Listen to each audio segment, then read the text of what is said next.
Selamat pagi anak-anak sekolah minggu. Kita ketemu lagi. Hari ini hari Minggu, kita kembali untuk menghadiri kebaktian sekolah minggu kita hari ini. Sehat-sehat ya semua di rumah ya. Semoga tetap menjaga kesehatan, tetap cuci tangan. Kalau pergi keluar rumah atau di rumah pun pakai maskernya. Ya, tante nggak pakai masker karena sekarang lagi ada di rumah, lagi sendirian, jadi nggak ada siapa-siapa. Jadi tante lepas maskernya. Ya, kita akan memulai kebaktian pada minggu hari ini. Kita mau nyanyi anak-anak, mari kita bersukaria. Tahu ya lagunya ya? Kalau yang sudah tahu lagunya, boleh sambil ikutin di rumah. Suaranya yang keras nggak apa-apa. Biarpun tante nggak bisa dengar, tapi Tuhan bisa dengar ya.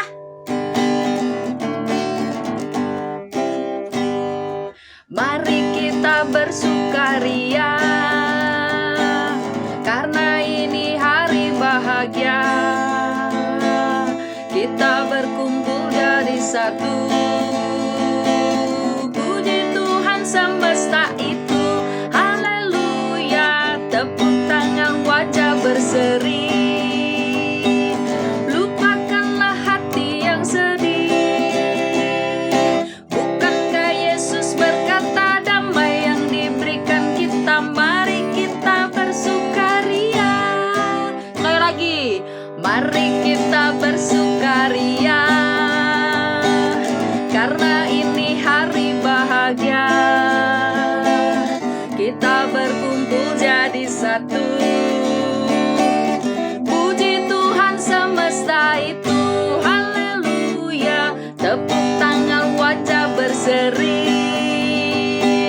Lupakanlah hati yang sedih.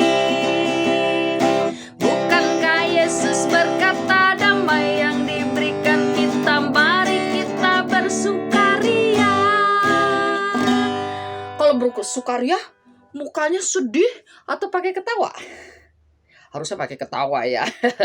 Biarpun gak ada siapa-siapa, tante gak bisa lihat juga, tapi Tuhan bisa lihat kalau kamu bersukaria menghadap Tuhan pada minggu hari ini. Sebentar kita akan berdoa, kita akan mempersiapkan hati kita untuk kebaktian kita minggu ini. Lipat tangan, tutup matanya.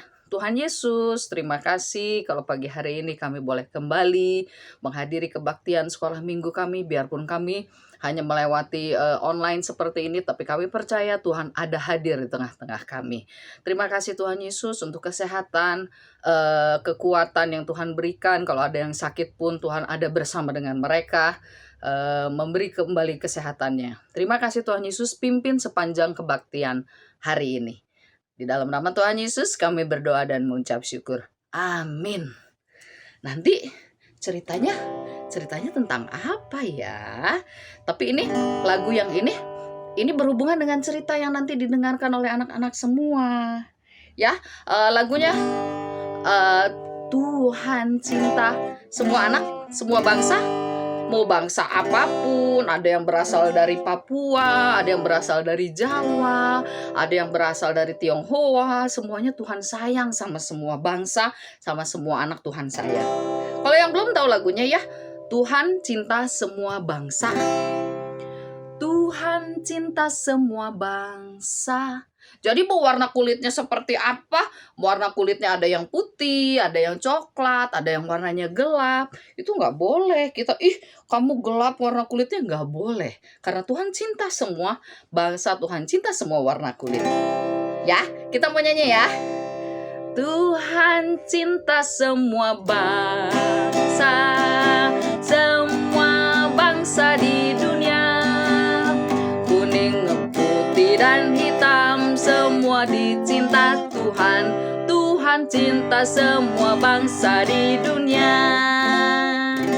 Pelan-pelan dulu ya kalau yang belum tahu ya. Jadi ada yang warnanya kuning, ada yang warnanya putih, atau ada yang warnanya hitam. Nggak apa-apa. Tuhan cinta semua bangsa, Tuhan cinta semua anak. Lagi ya lagunya ya. Tuhan cinta semua bangsa, semua bangsa di dunia. Kuning, putih, dan hitam, semua dicinta Tuhan. Tuhan cinta semua bangsa di dunia. Semua anak. Tuhan cinta semua anak, semua anak di dunia. Kuning, putih, dan hitam, semua dicinta Tuhan. Tuhan cinta semua anak di dunia. Jadi kalau kita punya teman yang warna kulitnya lebih gelap, kalau ada punya teman juga yang warna kulitnya warnanya kuning, gak apa-apa kita main bareng-bareng.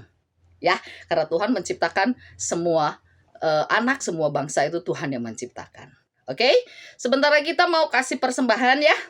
Persembahannya seperti biasa, dimasukin ke dalam amplop atau diberikan sama orang tua atau ada wali yang ada di dekatmu. Nanti disampaikan ke gereja, biarkan orang tua atau walimu. Sambil memberikan persembahan, kita mau nyanyi lagi ya. Persembahan kami pada hari ini, kiranya Tuhan terimalah dengan senang hati. Sudah diberikan. Sekarang kita akan mempersiapkan hati kita. Kita mau dengar cerita tentang firman Tuhan ya. Tutup matanya, kita mau menghadap Tuhan kembali. Tuhan Yesus, terima kasih buat semua berkat yang sudah Kau curahkan untuk kami masing-masing. Terima kasih untuk semua kesehatan yang sudah Kau berikan juga buat kami. Sebentar lagi kami akan mendengarkan firman Tuhan. Kau buka hati kami supaya kami bisa mendengarkan firman-Mu dengan mengerti, dengan apa yang disampaikan itu bisa kami lakukan dalam kehidupan kami sehari-hari. Berkati juga untuk guru sekolah minggu yang akan menyampaikan firman, biarlah Roh Kudus yang menyampaikan itu dan kami bisa menerimanya. Terima kasih Tuhan Yesus, kami mau serahkan seluruh kebaktian kami ini, seluruh firman Tuhan ini, hanya di dalam nama Tuhan Yesus kami berdoa. Amin.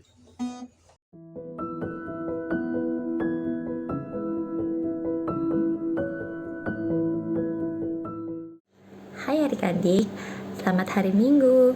Sekarang kita akan bersiap untuk mendengarkan firman Tuhan. Cerita kita pada hari ini adalah lanjutan dari firman Tuhan yang sudah kita dengar minggu lalu, yaitu tentang Elia. Minggu ini kita akan mendengar cerita tentang Elia dengan seorang janda di Sarfat. Mari kita sama-sama lihat videonya.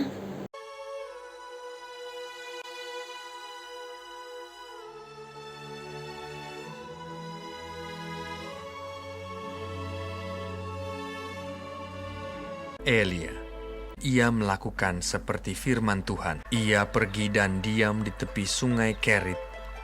Burung-burung gagak membawa roti dan daging kepadanya, dan ia minum dari sungai itu. Tetapi sesudah beberapa waktu, sungai itu menjadi kering, sebab hujan tiada turun di negeri itu.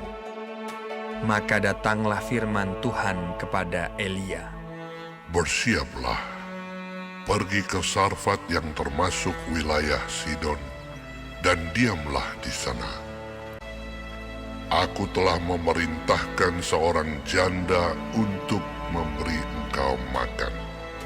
Sesudah itu ia bersiap, lalu pergi ke Sarfat. Setelah ia sampai ke pintu gerbang kota itu, tampaklah di sana seorang janda sedang mengumpulkan kayu api. Ia berseru kepada perempuan itu, katanya, "Cobalah ambil bagiku sedikit air dalam kendi, supaya aku minum. Ambil juga bagiku sepotong roti."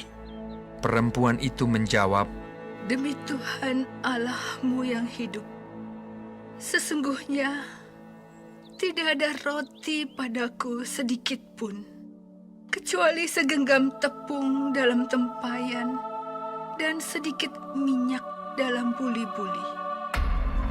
Dan sekarang aku sedang mengumpulkan kayu api dan mengolahnya bagiku dan bagi anakku.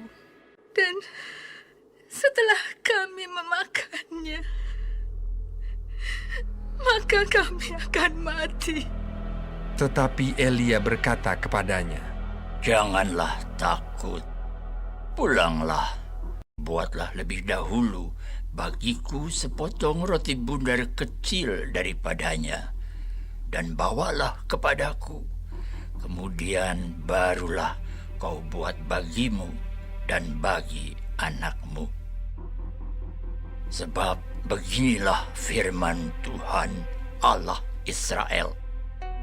Tepung dalam tempayan itu tidak akan habis, dan minyak dalam buli-buli itu pun tidak akan berkurang sampai pada waktu Tuhan memberi hujan ke atas muka bumi.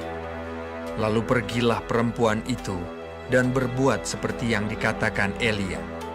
Tepung dalam tempayan itu tidak habis dan minyak dalam buli-buli itu tidak berkurang, seperti firman Tuhan yang diucapkannya dengan perantaraan Elia.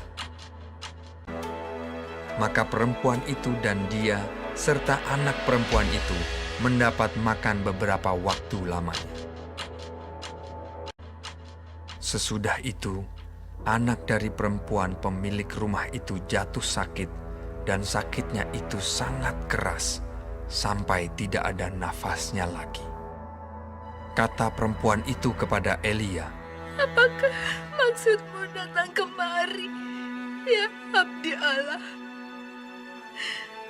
Singgahkah engkau kepadaku untuk mengingatkan kesalahanku dan untuk menyebabkan anakku mati? kata Elia kepadanya. Berikanlah anakmu itu kepadaku. Elia mengambilnya dari pangkuan perempuan itu dan membawanya naik ke kamarnya di atas dan membaringkan anak itu di tempat tidurnya. Sesudah itu ia berseru kepada Tuhan, katanya, Ya Tuhan Allahku, apakah Engkau menimpakan kemalangan ini atas janda ini juga, yang menerima aku sebagai penumpang? Pulangkanlah kiranya nyawa anak ini ke dalam tubuhnya. Tuhan mendengarkan permintaan Elia itu, dan nyawa anak itu pulang ke dalam tubuhnya, sehingga ia hidup kembali. Elia mengambil anak itu, ia membawanya turun dari kamar atas dan memberikannya kepada ibunya. Ini anakmu, ia sudah hidup. Kemudian kata perempuan itu kepada Elia, Sekarang aku tahu bahwa engkau abdi Allah dan firman Tuhan yang kau ucapkan itu adalah benar.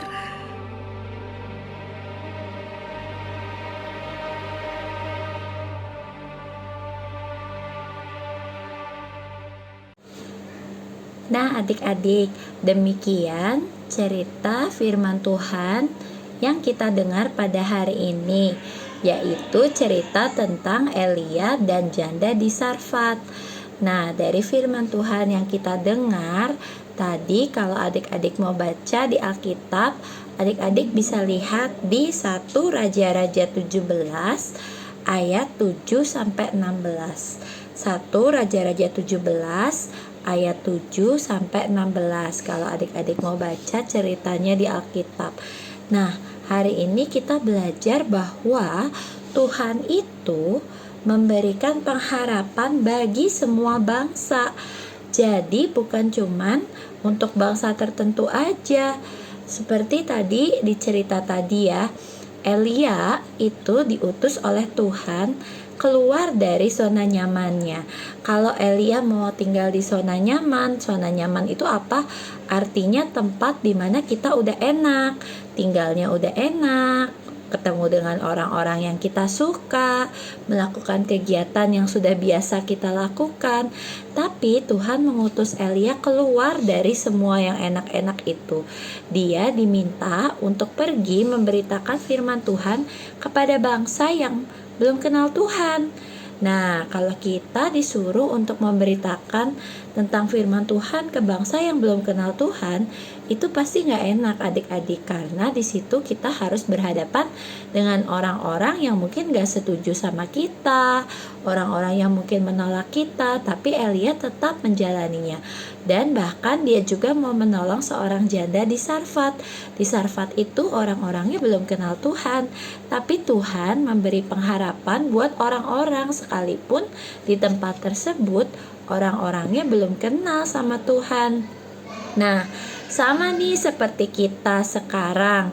Saat ini kita semua nih, bukan cuman kita di Indonesia ya, tapi malah mungkin di seluruh dunia kita sedang mengalami suatu keadaan yang gak enak di luar zona nyaman kita. Kita yang dulunya bisa sekolah, bertemu teman-teman, bisa bebas pergi-pergi tanpa pakai masker, terus kita juga bisa melakukan banyak kegiatan. Sekarang saat ini kita mungkin sedang tidak nyaman. Kita nggak bisa sekolah, kita bisanya cuma sekolah online, kita nggak bisa ketemu teman-teman, kita mungkin bosan di rumah saja, atau mungkin juga kita sedang mengalami hal yang tidak enak, misalnya anggota keluarga kita ada yang sakit, atau kita sendiri yang saat ini sedang tidak sehat. Nah, kita semua sedang berada di zona yang tidak nyaman. Tapi kita harus ingat bahwa Tuhan, seperti halnya di cerita Elia tadi, Tuhan itu memberi pengharapan untuk semua orang, untuk semua bangsa. Itu juga berlaku buat kita. Di masa ini, kita harus bertahan. Kita harus terus punya pengharapan sama Tuhan, bahwa pasti Tuhan akan tetap tolong dan beserta kita. Dan kita juga menjadi orang yang mau menolong orang lain, bukan cuman orang yang satu jenis dengan kita. Misalnya cuman untuk kita tolong orang-orang yang satu agama atau yang kita kenal saja. Tapi di saat ini kita harus menolong semua orang bersama-sama, siapapun mereka. Kita semua sedang berada di zona yang tidak nyaman. Kita sama-sama membutuhkan pertolongan Tuhan. Nah, terus kita juga belajar nih dari cerita Elia hari ini, bahwa cintanya Tuhan itu berlaku buat semua orang, bukan cuman buat kita aja, bukan cuman buat orang yang mengenal Tuhan. Bahkan buat orang-orang yang gak mengenal Tuhan pun, Tuhan tetap menyayangi dan mencintai mereka. Karena itu kita juga harus menunjukkan kasih kita buat teman-teman kita yang mungkin belum kenal Tuhan atau berbeda dengan kita. Nah, yang kemudian perlu kita tahu juga, perlu kita lakukan adalah tidak pilih kasih. Kita menolong, kita membantu teman-teman kita tanpa membeda-bedakan. Nah, semoga firman Tuhan hari ini bisa menguatkan kita bahwa di saat kita sulit pun Tuhan tetap memberi pengharapan sama kita. Dan kita juga terus mempunyai harapan sama Tuhan dan juga mau menolong dan memberitakan kasih Tuhan itu buat orang-orang di sekitar kita. Mari kita tutup firman Tuhan hari ini dengan berdoa. Tuhan yang baik, terima kasih. Kami percaya pengharapan selalu ada di dalam Engkau. Tolong kami agar kami boleh selalu kuat, boleh selalu bersatu, dan boleh memberitakan firman Tuhan lewat kasih kami kepada setiap orang tanpa membeda-bedakan. Bolehlah biarkan kami diberi kekuatan untuk menghadapi saat-saat yang gak enak. Berkati teman-teman kami yang saat ini mungkin sedang sakit atau anggota keluarganya ada yang sakit, agar boleh terus semangat dan berpengharapan di dalam Tuhan. Dalam nama Tuhan Yesus kami berdoa. Amin.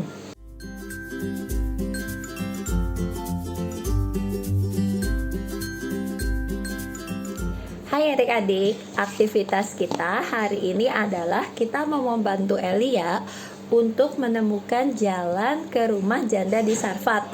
Nah, caranya adalah setelah video ini adik-adik akan dilihat sebuah gambar. Nah, gambar itu nanti boleh adik-adik screenshot atau adik-adik pause. Nanti kalau adik-adik nggak live ya, boleh adik-adik pause. Terus kemudian adik-adik boleh mencoba untuk menemukan jalan dari tempatnya Nabi Elia ke janda di Sarfat. Lihat gambarnya setelah ini ya.